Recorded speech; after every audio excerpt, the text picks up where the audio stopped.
des questions. Je pense qu'elles ne vont pas manquer. Monsieur.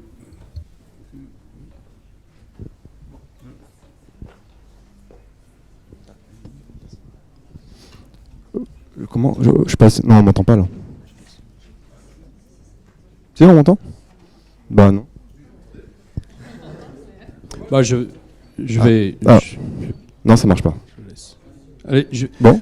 Oui, je voulais simplement dire que nous savons tous que la faune de notre pays souffre du développement continu des activités humaines, du morcellement, de la diminution des territoires, du morcellement, de la pollution, du dérangement, etc. Et je m'étonne que l'office, l'ONCFS, dans l'exposé que vous avez fait, ne parle que de prélèvement. À aucun moment vous avez parlé de protection. Je trouve ça un peu curieux. Et je voulais dire aussi, rebondir sur ce que vous avez quand même évoqué sur la notion de seuil, c'est que je m'étonne aussi que lorsqu'il est question des nuisibles et de leur destruction, il n'y a aucun seuil. Quand les chasseurs gèrent les populations animales chassées, ils font des plans de chasse. Lorsqu'il est question des nuisibles, il n'y a aucun seuil et donc on prélève, enfin comme on dit, prélève, c'est-à-dire on tue, on détruit sans limitation. Donc l'État ne donne aucune indication là-dessus. Je peux répondre ? Ouais.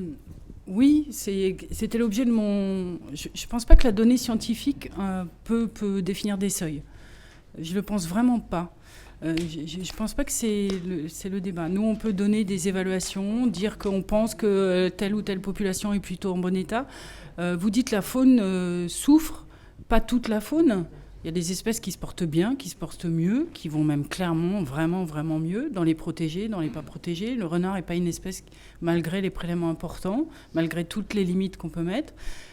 Vous avez vu l'article auquel j'ai fait référence. À aujourd'hui, on n'a pas d'indicateurs qui nous disent que l'espèce va mal, bien au contraire. Parce qu'elle a une dynamique de...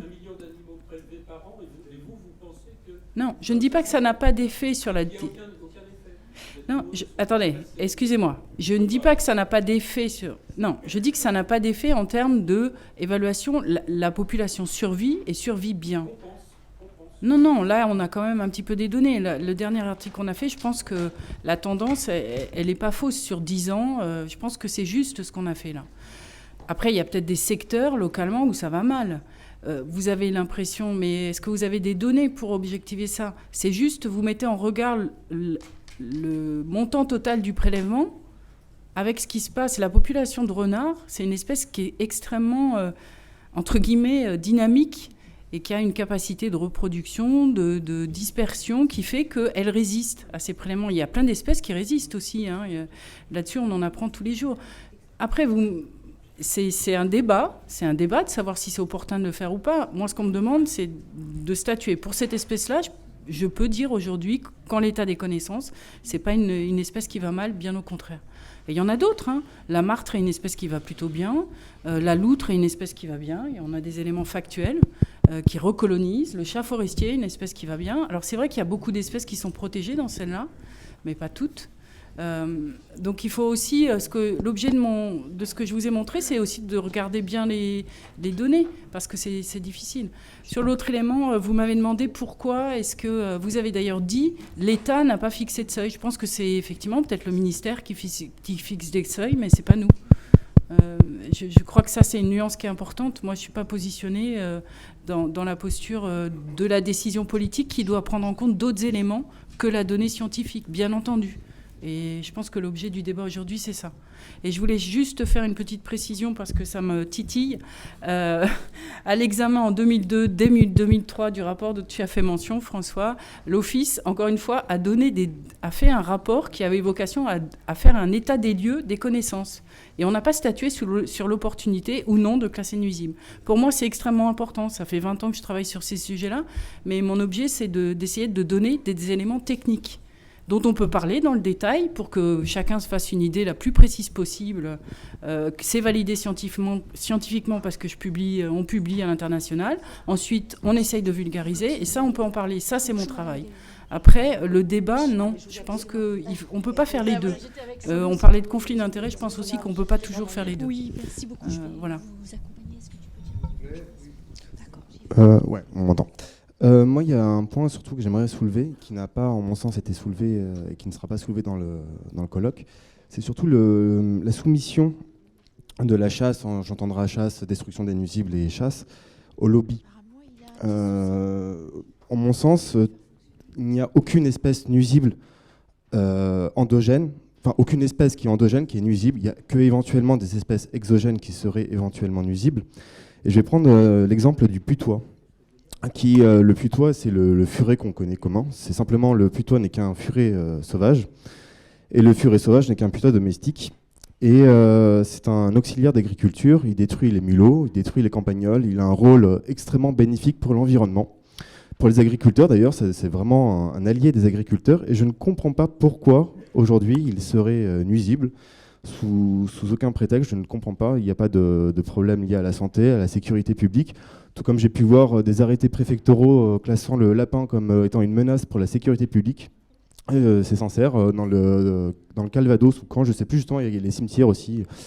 Et personnellement, je n'ai jamais eu peur d'un lapin dans la rue à minuit. Mais voilà, il y a des points qui mériteraient d'être soulevés, notamment la soumission du lobbyisme et de la chasse et des nuisibles.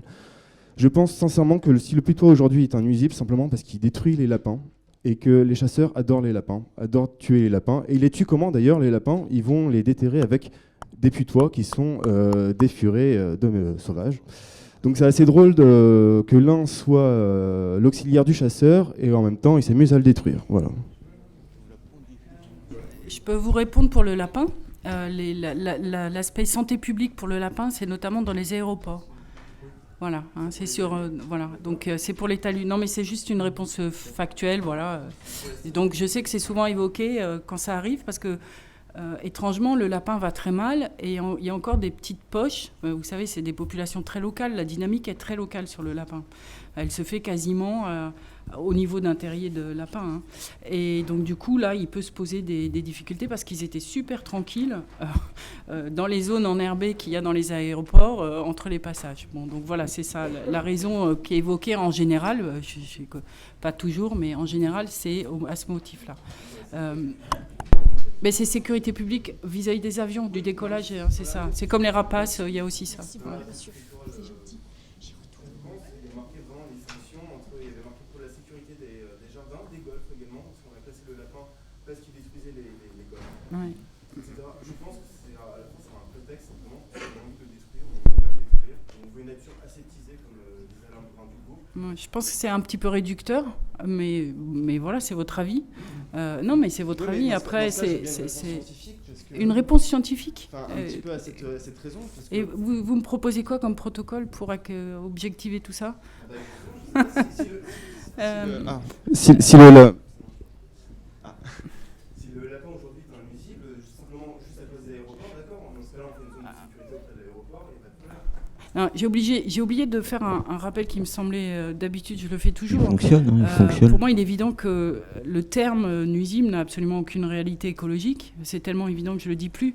C'est un terme réglementaire qui était jusqu'à présent dans notre réglementation. Et moi, je l'ai toujours pris comme ça. Écologiquement, évidemment, tous les systèmes sont extrêmement complexes. Vous parliez des relations prédateur-proie. Mais il y a des situations où, dans la pratique, même le putois peut occasionner des dégâts ponctuellement. Et une partie de l'autorisation de piégeage, parce que c'est essentiellement du piégeage, mais de destruction qui est donnée, c'est parfois pour ça, notamment vis-à-vis d'élevage ou vis-à-vis de situations. Il y a un cas auquel je pense, moi, très pratiquement, c'est quand on réhabilite le milieu pour protéger le putois, qu'on refait des garennes, parce qu'il y a ça aussi qui existe. Et je pense que dans un périmètre autour de ces garennes, pour favoriser pendant 2 ou 3 ans l'installation à nouveau de populations de lapins, et ça arrive, c'est en cours, certaines associations demandent à pouvoir piéger le putois. C'est un effet d'aubaine sur certains de nos prédateurs.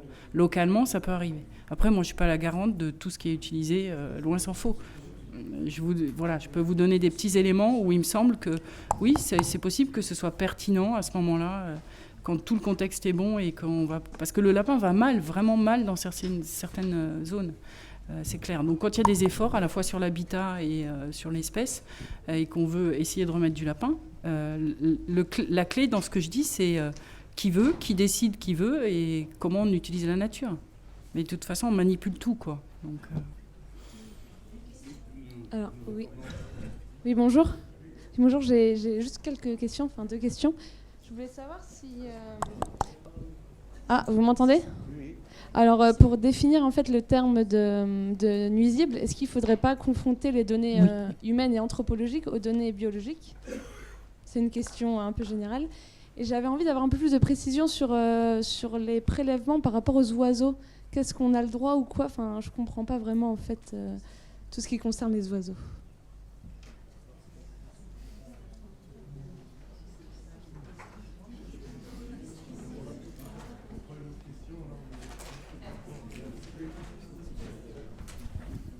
Cette notion de nuisible, en fait, tout le colloque et demain encore, on va en parler. Et je pense que peut-être ou peut-être pas, vous aurez une idée un peu plus précise demain. Mais c'est évident qu'on associe des notions biologiques, plus sociales, plus historiques, plus conscientes, plus inconscientes.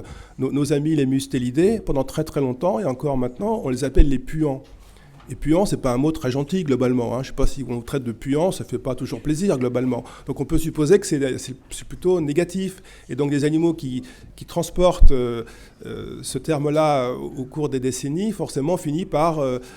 ça peut déformer la façon dont on les perçoit. Alors après, il y a un travail de réhabilitation, ou simplement de retirer les lunettes, les filtres, d'accepter, de regarder, de lire un peu, de se renseigner, de sortir aussi, de voir ce qui se passe dehors et de se faire une vraie idée. Mais on est tous d'accord qu'il y a beaucoup d'animaux qui peuvent m'embêter, qui peuvent vous embêter. Si on décide d'éliminer tout ce qui vous embête tous, il ne restera plus grand-chose. Donc l'idée, ce qu'a dit André au tout début, c'est comment vivre ensemble. Mais ça veut dire qu'on doit tous accepter un certain nombre de compromis. Et évidemment, de temps en temps, il y a des animaux qu'on devra prélever parce que vraiment, il n'y a pas d'autre solution sur l'endroit, sur le site, à partir du moment où la population n'est pas en péril, etc., etc. Il y a quand même un certain nombre de garde-fous qui existent déjà, mais c'est vrai aussi qu'on peut vivre sans ce terme nuisible, et je pense qu'on ne sera pas beaucoup plus malheureux. Raphaël souhaitait réagir à... Oui. Je voulais juste revenir à un exemple de sécurité, les digues de Camargue par exemple, éviter les risques de rupture de digues.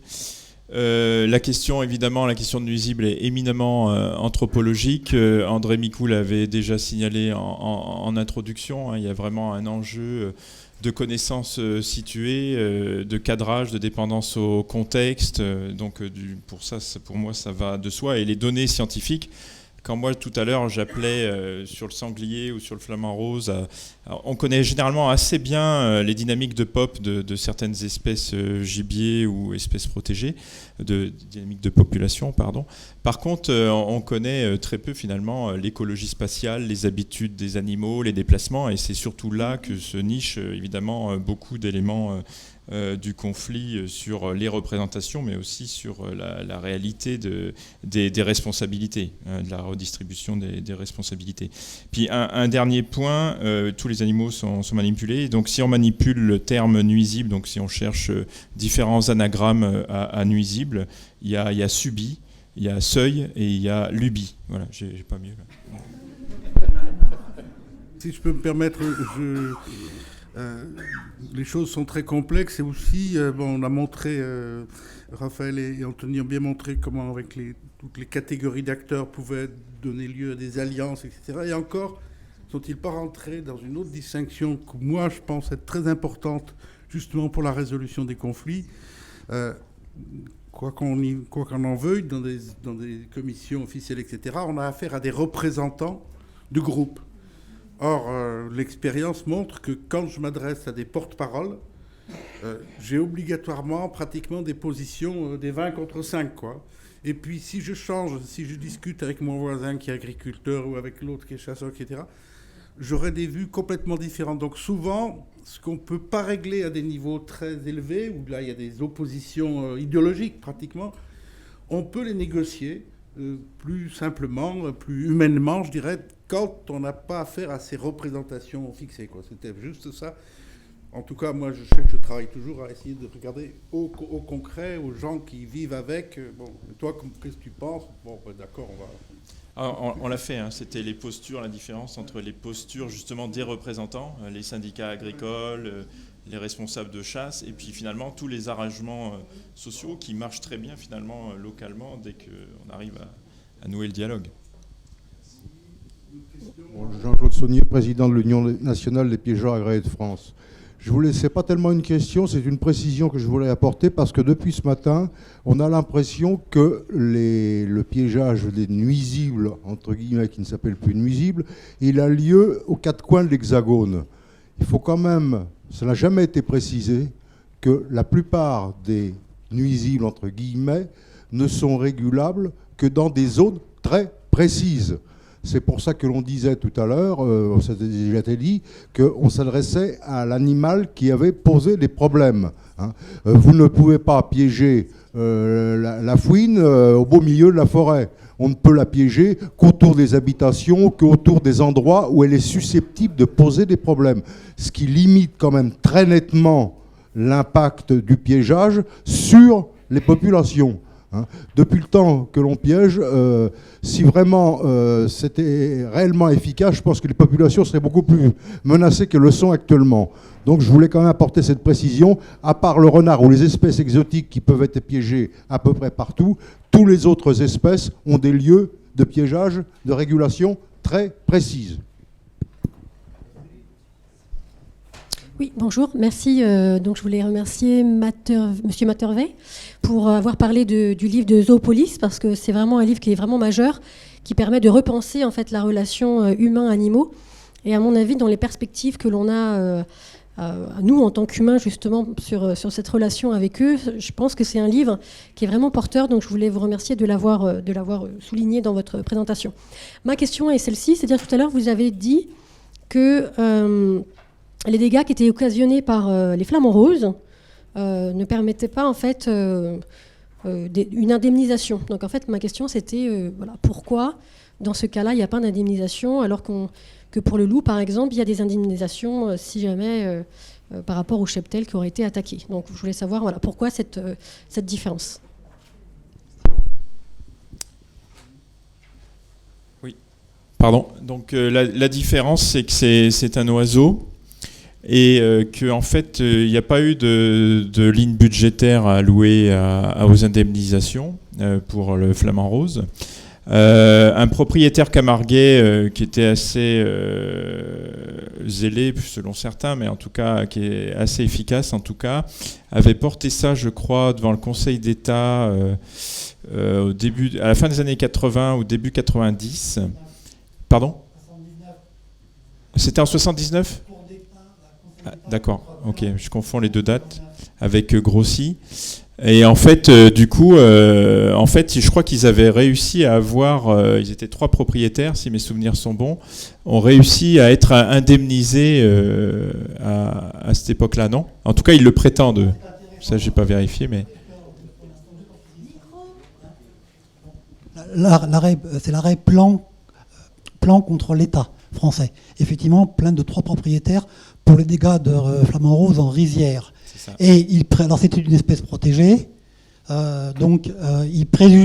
les propriétaires disaient que l'aménagement de l'îlot artificiel du Fangassier avait provoqué une présence anormale des flamants roses dans la région, et donc il y avait un défaut de gestion de l'espace protégé par rapport au seuil de capacité. Hein. Et ce qui est intéressant, c'est que le Conseil d'État a jugé que sur des terrains à propriété privée particulière, donc, les propriétaires avaient à supporter la présence d'espèces protégées res communis, dans ce cas-là, comme l'a indiqué Aline Treillard ce matin, hein, et qu'ils devaient donc en faire leur quote-part des dégâts économiques induits par ces espèces protégées. Il faut savoir qu'en 2005, le Conseil d'État a renversé complètement cette jurisprudence, notamment par rapport au problème du grand hamster. On a là vraiment un problème d'évolution sociétale par rapport à la relation dégâts économiques, propriété privée, espèces, res communis. Non, reste communiste dans ce cas-là, le reste du lieu, comme l'a dit Mme Treillard, elle a raison ce matin, c'est sur des propriétés privées, et on peut dans ce cas-là s'approprier la bête sur sa propriété privée, même si elle est reste communiste, elle devient nullius, sur le truc. Par contre, il y a une reste communiste qui s'impose à toutes les autres parties.